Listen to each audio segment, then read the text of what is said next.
So welcome back students, C10 educare में आपका फिर से एक बार स्वागत है। सो आपको पता ही है हम एक सीरीज फॉलो कर रहे हैं। कौन सी सीरीज? हम 10th में आने वाले साइंस 1 के सारे चैप्टर्स का एक शॉर्ट इंपॉर्टेंट टॉपिक्स का सीरीज ले रहे हैं। ओके, इस सीरीज में हमने 2 पार्ट्स कंप्लीट कर लिए, जिसमें हमने 6 चैप्टर्स को कवर कर लिया है। उन 6 चैप्टर्स में हमने क्या देखा था? जितने भी 6 चैप्टर्स थे उनमें सारे जो इंपॉर्टेंट टॉपिक्स थे उनके बारे में देखा था। तो हमारे बचे हुए 4 चैप्टर्स के जो इंपॉर्टेंट टॉपिक्स है वो आज हम डिस्कस करने वाले हैं। ठीक है, तो एक एक करके देखते हैं वन बाय वन। ठीक है, सो हमारा चैप्टर नंबर 7 है लेंस। ठीक है गाइस, ये चैप्टर आपको एग्जाम में आने वाला है 6 मार्क्स के लिए। कितने मार्क्स के लिए? 6 मार्क्स के लिए आपको ये चैप्टर एग्जाम में आने वाला है। ठीक है, 6 मार्क्स, मच मोर। देखिए, ये चैप्टर सब रिफ्रैक्शन ऑफ लाइट जैसा था, बहुत स्कोरिंग चैप्टर था। वैसे ही ये लेंस वाला चैप्टर भी बहुत स्कोरिंग है। ठीक है, इस चैप्टर्स में से भी आप बहुत कुछ कर सकते हो जो कि बहुत इजी है। ठीक है, हम देखते हैं इसमें से क्या क्या आएगा। हम ज्यादा डीप में नहीं, हम नॉर्मल वही चीज देखेंगे जो कि हम कर पाएंगे। Okay, so let's start. सबसे पहले लेंस क्या होता है, लेंस के बारे में बताया। लेंस कितने टाइप के होते हैं guys? Biconvex, plano convex, positive meniscus, biconcave, plane concave, negative meniscus. Okay, तो ये आपको ये क्वेश्चन कैसे आ सकता है एग्जाम में? ठीक है, आपको एमसीक्यू में से 2-3 फोटोज दे देंगे। ठीक है, बोलेंगे पहचानो, या फिर एक फोटोज दे देंगे, समझो इसका दे दिया, बताओ ये कौन सा लेंस है। ठीक है, तो आपको क्या बताया? Positive meniscus. ठीक है, इस तरीके से इसके ऊपर क्वेश्चंस आ सकते हैं एमसीक्यू में। Okay, so what is next?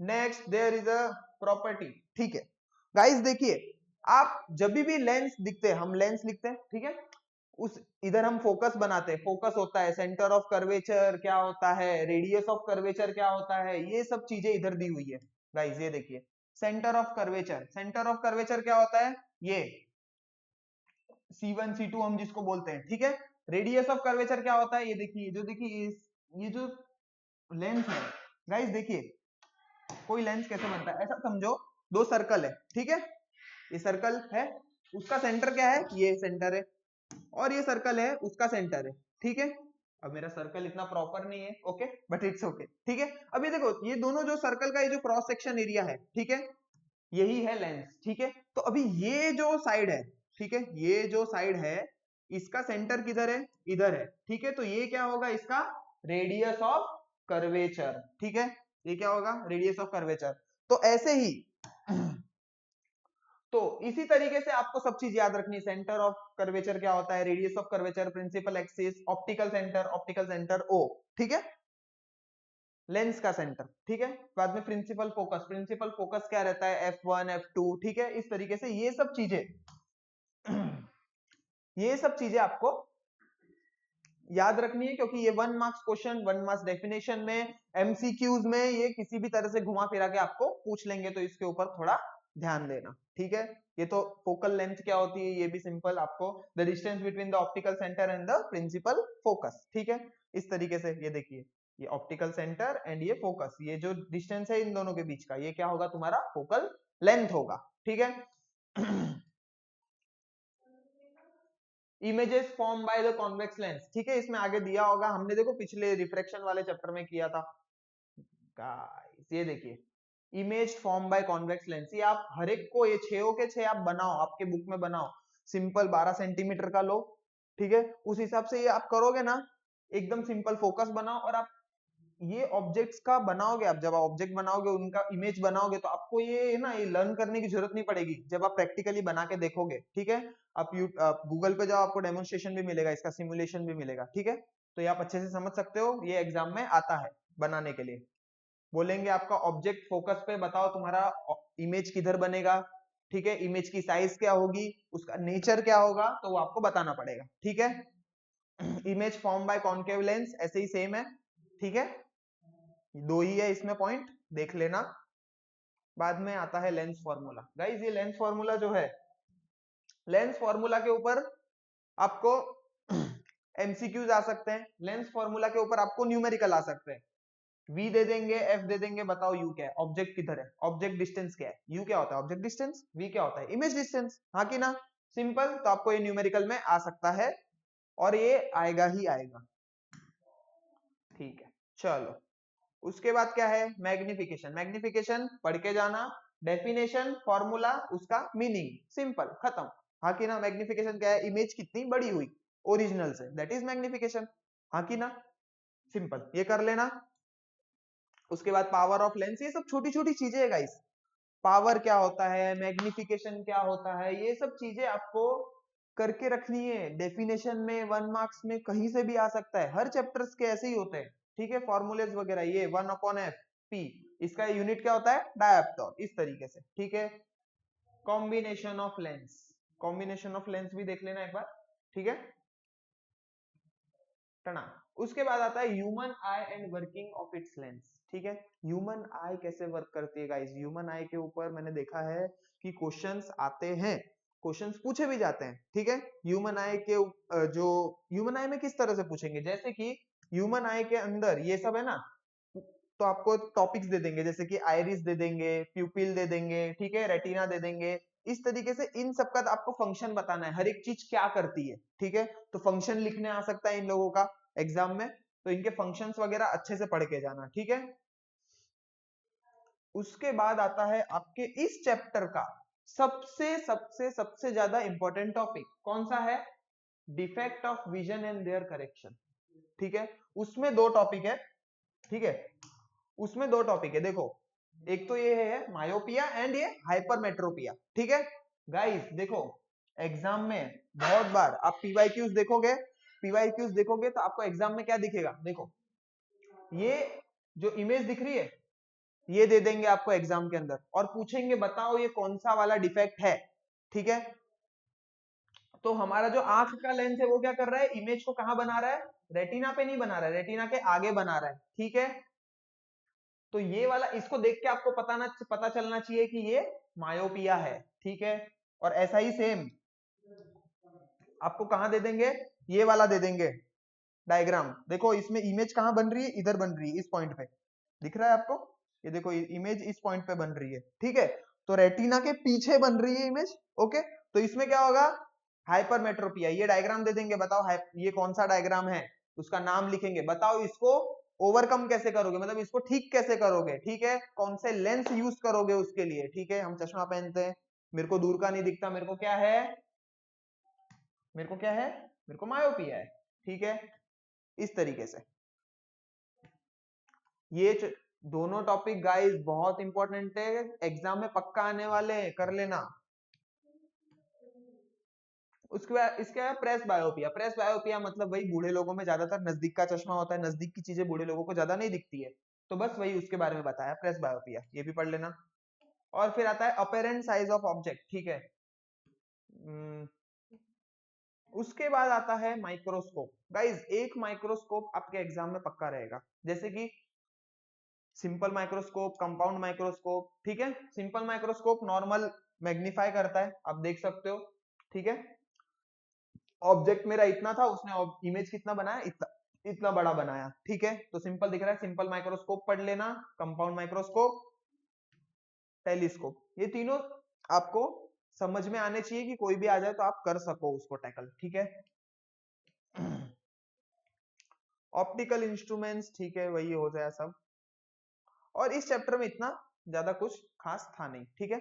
इस चैप्टर में मेन चीज यही है, ह्यूमन आई के जो भी जितने भी पार्ट्स हैं उनके फंक्शंस, और मायोपिया एंड हाइपरमेट्रोपिया 101% पक्का आएगा। और स्टार्टिंग में जो मैंने बताया, radius of curvature, centre of lens, वो सब चीजें आप पढ़ लेना, वो 1 मार्क्स के डेफिनेशन में। और मायोपिया और हाइपरमेट्रोपिया पक्का पूछेंगे, क्योंकि इस चैप्टर में ज्यादा कुछ इतना है नहीं पूछने लायक। और टेलीस्कोप, सिंपल माइक्रोस्कोप, टेलीस्कोप और कंपाउंड माइक्रोस्कोप, ठीक है, इस तरीके से। उसके बाद आपका चैप्टर है मेटलर्जी। मेटलर्जी क्या होता है गाइस, मतलब सिंपल आप इस चैप्टर में मेटल्स के बारे में पढ़ने वाले हो, मेटल्स कैसे फाइंड किए जाते हैं, मेटल्स कहाँ से निकाले जाते हैं, कैसे उनको किस तरीके से पूरा रिफाइनिंग किया जाता है, कैसे उनको अलग किया जाता है हर चीजों से, ठीक है। तो इस चैप्टर में आपको मेटलर्जी के बारे में, ठीक है। ये भी आपको एग्जाम में 6 मार्क्स के लिए पूछा जाता है। कितने? 6 मार्क्स। ठीक है गाइज, ये सब चीजें नोट डाउन करते जाना क्योंकि ये सब बहुत इंपॉर्टेंट है। ठीक है, 6 मार्क्स के लिए पूछा जाता है। क्या है इसमें, हम देखते हैं एक बार। इसमें हम इंपॉर्टेंट टॉपिक्स ही देखेंगे क्योंकि ये चैप्टर थोड़ा बिट डिफिकल्ट जाता है बच्चों को, but don't worry about that. ठीक है, physical properties of metal. Starting में मेटल्स की फिजिकल प्रॉपर्टीज के बारे में दिया गया है। फिजिकल प्रॉपर्टीज क्या होती है मेटल की? सिंपल, कुछ नहीं, वो कैसा है, क्या कंडक्ट करता है इलेक्ट्रिसिटी को, ये सब फिजिकल प्रॉपर्टी है। हार्ड होते हैं, ठीक है, ये सब क्या है? Physical property. ठीक है, उनके बारे में थोड़ा पढ़ लेना। केमिकल प्रॉपर्टी मतलब वो रिएक्शन कैसे करते हैं, किसके साथ रिएक्शन करते हैं, क्या प्रोडक्ट फॉर्म करते हैं, उसके बारे में। ठीक है, इसका एक ओवरव्यू ले लेना। फिजिकल प्रॉपर्टी अच्छे से याद रखना, केमिकल प्रॉपर्टी भी थोड़ा देख लेना। ठीक है, reaction of metal with oxygen. देखो सी बात है, मेटल का रिएक्शन ऑक्सीजन के साथ होता है तो क्या आता है? करोजन होता है, हाँ कि ना? तो एक्चुअली में वही है, सोडियम का ऑक्सीजन के साथ रिएक्शन होगा तो क्या बोलेगा? ये बनाएगा। ठीक है ओके, ठीक है, ये बनाएगा। Reaction of metal with water, अगर मेटल का रिएक्शन वाटर के साथ हो रहा है तो क्या हो रहा है गाइस? देखो अभी, अब आप तो बोल रहे हो सर आप इंपॉर्टेंट टॉपिक्स बोल रहे हो और आप सब बता रहे हो, बट नहीं, ऐसा नहीं है। देखो मैं खाली इसको रीड कर रहा हूँ, इंपॉर्टेंट टॉपिक्स के बारे में मैं आपको बताते जाऊंगा, कौन सा इंपॉर्टेंट टॉपिक आ रहा है, कौन सा नहीं आ रहा है। ठीक है, इस तरीके से ये दिया हुआ है गाइस। देखो अगर ये दे दिया आपको डायग्राम, बोलेंगे बताओ इसमें क्या हो रहा है, ओके, तो आप बताने के लिए एबल होने चाहिए कि इसमें रिएक्शन हो रहा है मेटल का। ठीक है, ये मेटल सैंपल है, मेटल का रिएक्शन किसके हो रहा है? वाटर के साथ। ठीक है, तो ये आपको एक्सप्लेन करना आना चाहिए। ठीक है, reaction of metal with oxygen, अभी देखो इसमें ये है, इधर ऑक्सीजन के बबल है। ठीक है, इस तरीके से। और क्या होता है guys? Reactivity series of metal. Metal कैसे रिएक्ट करते हैं? रिएक्टिविटी सीरीज ऑफ मेटल इधर दिया हुआ है, देखो जैसे कि पोटेशियम, सोडियम, लिथियम, कैल्शियम, जैसे जैसे आप नीचे आओगे क्या होगा? रिएक्टिविटी घटती जाएगी। ठीक है, और ऊपर जाओगे तो क्या होगा? रिएक्टिविटी बढ़ती जाएगी। ठीक है, ऑक्सीजन के साथ रिएक्टिविटी ऊपर बढ़ती जाएगी, नीचे घटती जाएगी। ठीक है, इसलिए गोल्ड को ऑक्सीजन करोजन नहीं लगा पाता है। कभी सोने में जंग लगता है, आके ना, क्योंकि सोने की रिएक्टिविटी क्या है? बहुत कम है विथ ऑक्सीजन। ठीक है, इस तरीके से ये आप पढ़ लेना क्योंकि ट्रेंड्स में पूछा जा सकता है इसमें। रिएक्टिविटी ऑफ मेटल, ठीक है, ठीक है। क्या रिएक्ट मेटल नॉन मेटल्स के साथ रिएक्ट करते हैं, कुछ कुछ करते हैं, जैसे कि सोडियम और क्लोराइड, हाँ की ना, क्या बनाते हैं? NaCl, नमक, हाँ की ना। और गाइज इस चैप्टर में से एक क्वेश्चन बहुत बार पूछा गया है। ठीक है, आपके एक्सरसाइज में भी है वो क्वेश्चन लगभग पूछते हैं, सोडियम को हम केरोसिन के अंदर रख के क्यों रखते हैं? हाँ कि ना, सोडियम को हम केरोसिन के अंदर क्यों रखते हैं? क्योंकि वो हाईली रिएक्टिव है, अगर वो बाहर आएगा, अगर उसको पानी में डाल दो फट दे से फूटता है। ठीक है, सोडियम बहुत हाईली रिएक्टिव मेटल है। ठीक है, इसीलिए उसको केरोसिन के अंदर रखते हैं। केरोसिन वो उसको उसका रिएक्शन कम कर देता है, मतलब अंदर रिएक्ट नहीं होता, सिंपल। ये दिया हुआ है। फिर भाई आयनिक कंपाउंड, आयनिक कंपाउंड के ऊपर कैसे पूछा जा सकता है? NaCl के बारे में आपको दे देंगे, सोडियम। ठीक है, बताओ कि NaCl आयनिक कंपाउंड है, प्रूफ करो।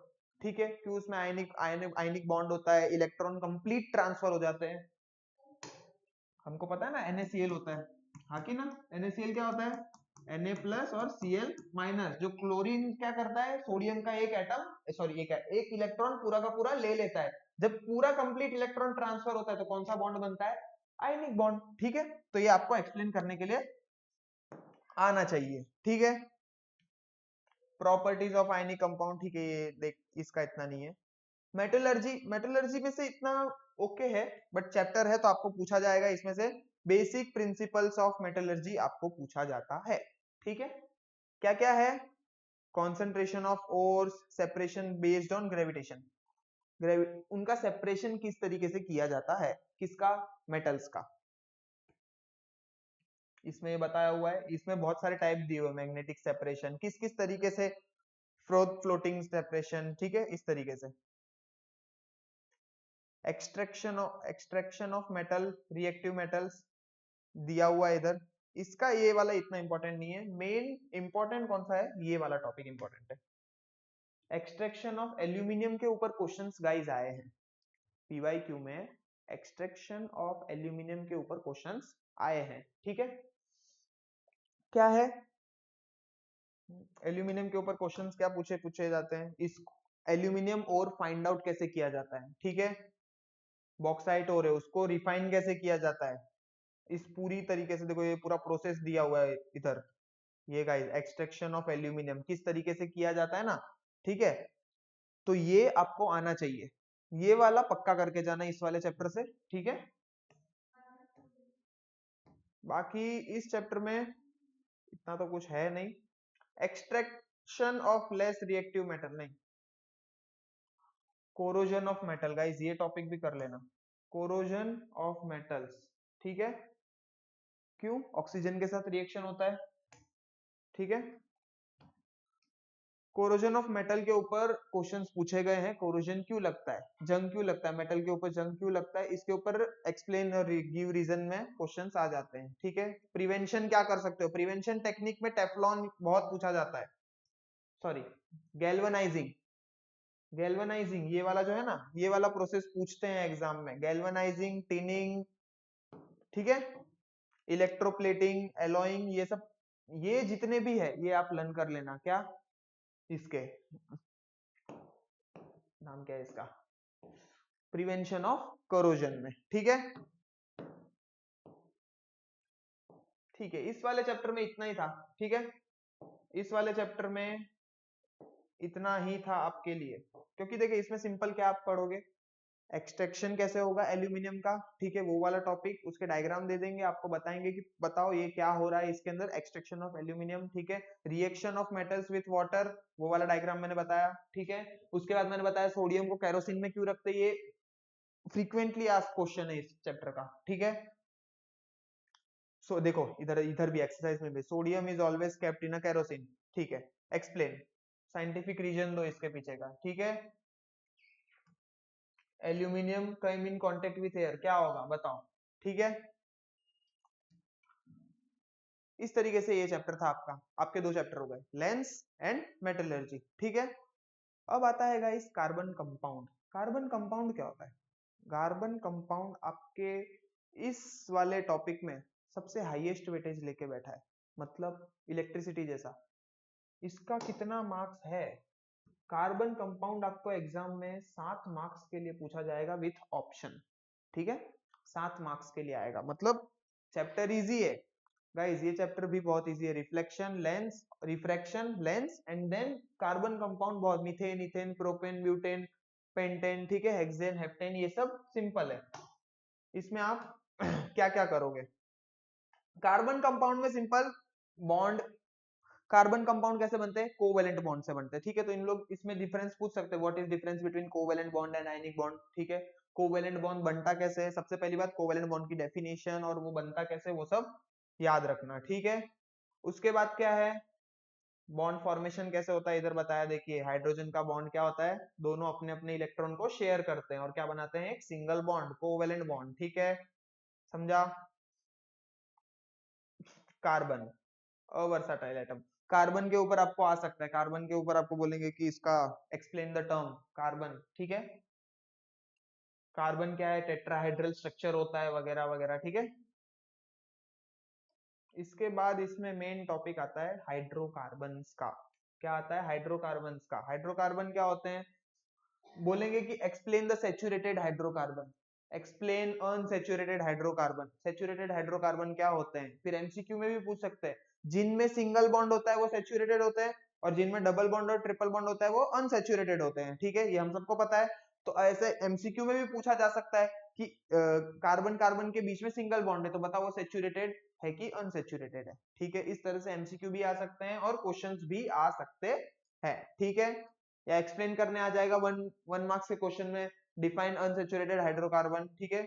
और फिर डिफाइन हाइड्रोकार्बन, हाइड्रोकार्बन क्या होते हैं, हाइड्रोजन और कार्बन से मिलके जो कंपाउंड बनता है उनको हाइड्रोकार्बन बोलते हैं, ठीक है, इस तरीके से। उसके बाद क्या आता है, ये स्ट्रेट चेन क्या होती है, ब्रांच चेन क्या होती है, रिंग कार्बन एटम क्या होती है, सब पता होना चाहिए आपको, ठीक है। देखिए carbon carbon, methane, ethane, propane, butane, pentane, hexane, heptane, ये लाइन से दिया हुआ है आपको, ठीक है। आइसोमर गाइस ये देखो ये क्या है एक दूसरे के दोनों का देखो, टू स्ट्रक्चरल फॉर्मूले for the molecular formula C4H10, देखो इसमें C4 है H10 है, इसमें भी C4 है H10 है, बट ये क्या है एक दूसरे के, अगर आपका मॉलिक्यूलर फॉर्मूला सेम है लेकिन स्ट्रक्चर अलग अलग है, इसका मतलब ये क्या है, एक दूसरे के आइसोमर। व्हाट इज आइसोमर, ये पूछा जा सकता है एग्जाम में, आता मतलब आता ही है आइसोमर का, एकदम पक्के अच्छी तरीके से कर लेना, ठीक है। बाद में ये साइक्लोहेक्सेन वगैरह वाला साइकिल में जुड़े हुए हैं, ठीक है। उसके बाद आता है functional group. Functional group guys, functional group क्या होता है, फंक्शनल ग्रुप आते हैं हाइड्रोकार्बन के अंदर जुड़ते, हाइड्रोजन को हटाते हैं, खुद जुड़ जाते हैं और उस हाइड्रोकार्बन की प्रॉपर्टीज को बदल देते हैं, ठीक है। प्रॉपर्टीज जैसे कि अल्कोहल, OH ग्रुप जुड़ता है हाइड्रोकार्बन में तो क्या बन जाता है, अल्कोहल, ठीक है। इस तरीके से फंक्शनल ग्रुप। अब ये सब होमोलोगस सीरीज गाइस, इसके ऊपर आता है what is homologous series. Homologous series होती क्या है, इसके ऊपर कार्बन की लंबी चेन होगी, एक ही फंक्शनल ग्रुप बार बार रिपीट हो रहा है बट कार्बन के नंबर्स अलग है, ये क्या है, होमोलोगस सीरीज, समझ रहे हो। जैसे कि देखो इधर कार्बन से ऑक्सीजन जुड़ा हुआ है, ठीक है, फिर 2 कार्बन है, फिर ऑक्सीजन जुड़ा हुआ है, फिर 3 कार्बन है, फिर OH ग्रुप जुड़ा हुआ है, सॉरी, ओके। तो ऑल ग्रुप कंटिन्यू हो रहा है, कार्बन की चेन बढ़ती जा रही है, तो ये क्या है, होमोलोगस सीरीज ऑफ अल्कोहल, ठीक है, समझा, इस तरीके से। अब क्या होगा, होमोलोगस सीरीज कर लेना इसमें गाइस, बहुत इंपॉर्टेंट है। इसके बाद आता है तुम्हारा नोमेनक्लेचर गाइस, ये वाले पार्ट से नोमेनक्लेचर मतलब आप कंपाउंड को नाम देते हो, इसमें से इस चैप्टर में से मतलब मैक्सिमम मार्क्स का बोलोगे ना तो यही आता है, आईयूपैक नेम, IUPAC, ठीक है। IUPAC नेम आपको लिखने आएगा, आपको फॉर्म स्ट्रक्चर दे देंगे पूरा, बताओ इसका IUPAC नेम क्या होगा, ठीक है। इस वाले चैप्टर पे हम हमारे PYQ भी सॉल्व करने वाले हैं, तो उसके लिए भी रेडी रहना, ठीक है। अगले लेक्चर में करेंगे इसके लिए, ठीक है। IUPAC से रिलेटेड क्वेश्चंस आपको आएंगे, मतलब आएंगे, ये गारंटी वाला है, ये ट्रिपल स्टार है, मतलब ये क्वेश्चन आपके एग्जाम में होने वाला है, आप IUPAC सीख लो, ठीक है। इस तरीके से उनका नोमेनक्लेचर का सिस्टम है, कहाँ कहाँ लगता है, ये सिस्टम नहीं पूछते हैं, स्टेप्स नहीं पूछते हैं, आपको डायरेक्ट एग्जाम्पल में इंप्लीमेंट करने के लिए दे देंगे, ठीक है। ऐसा स्ट्रक्चर दे देंगे, बताओ IUPAC नेम क्या होगा, ठीक है। ये प्रोपेन है, सेकेंड नंबर कार्बन पे OH ग्रुप है तो प्रोपेन टू ऑल, इस तरीके से, ठीक है, समझा। तो देखो प्रैक्टिस के लिए कुछ दिए हुए हैं, या आप खुद से ट्राई करो, ओके। ना समझ में आए तो कमेंट करो। उसके बाद गाइज ये वाला पार्ट भी पूछा जाता है एग्जाम में, chemical properties of carbon compound, ठीक है। Chemical properties of carbon compound मतलब ये देखो, कंबशन, कार्बन ऑक्सीजन के साथ कंबशन, कंबशन रिएक्शन क्या होता है, ऑक्सीजन का addition, addition of oxygen that is combustion, ठीक है। तो ये कंबशन के बारे में दिया हुआ है, ये पढ़ लेना, ये पक्का आता ही है, हाँ। ये टाइप्स ऑफ रिएक्शन एक आध तो पूछ ही लेंगे, कंबशन हो गया, फिर उसके बाद क्या है, ऑक्सीडेशन हो गया, इधर ऑक्सीडेशन दिया है, उसके बाद क्या दिया हुआ है, एडिशन रिएक्शन। एडिशन रिएक्शन मतलब कोई चीज इसमें आके जुड़ जा रही है, ठीक है। इस तरीके से सब्स्टिट्यूशन रिएक्शन मतलब देखो इधर क्या था, H था, H को हटा के क्या आ जाएगा, Cl, H की जगह किसने ले ली, Cl ने, दैट इज सब्स्टिट्यूशन रिएक्शन, ठीक है। तो इस तरीके से क्या था, ये टाइप्स ऑफ रिएक्शन जितने भी थे, combustion reaction, addition reaction, oxidation reaction, substitution reaction, ये पढ़ के जाना, इनकी डेफिनेशन, इनके एग्जांपल और इनका मीनिंग, ठीक है। इतना लिखोगे that is enough for the question, ठीक है। उसके बाद आता है carbon compound, ethanol and ethanoic acid. ये आपके चैप्टर में क्या दिया है, इथेनॉल एंड इथेनोइक एसिड के बारे में थोड़ा इन डिटेल इसमें पढ़ाया गया है। इथेनॉल क्या है, इथेनॉल की सिंपल, सबसे पहले आप लोगों को क्या याद रखना है, इथेनॉल की केमिकल प्रॉपर्टी, वो रिएक्ट किसके साथ करता है वो याद रख लेना। एग्जाम में इथेनॉल नहीं तो इथेनोइक एसिड, इन दोनों में से किसी का पूछ ही लेते हो, और इथेनॉल का भी ज्यादातर इथेनॉल का पूछा जाता है। इथेनोइक एसिड और इथेनॉल आप दोनों करके रखना, कोई भी अल्टरनेट पूछ सकते हैं, ठीक है। डिहाइड्रेशन रिएक्शन कैसे करता है वो, ठीक है, इस तरीके से। फिर बाद में इथेनोइक एसिड का भी सेम दिया हुआ है केमिकल प्रॉपर्टीज, मतलब रिएक्ट बेस के साथ कैसे करता है वो, इस तरीके से देखिए यहाँ पे दिया हुआ है, ओके।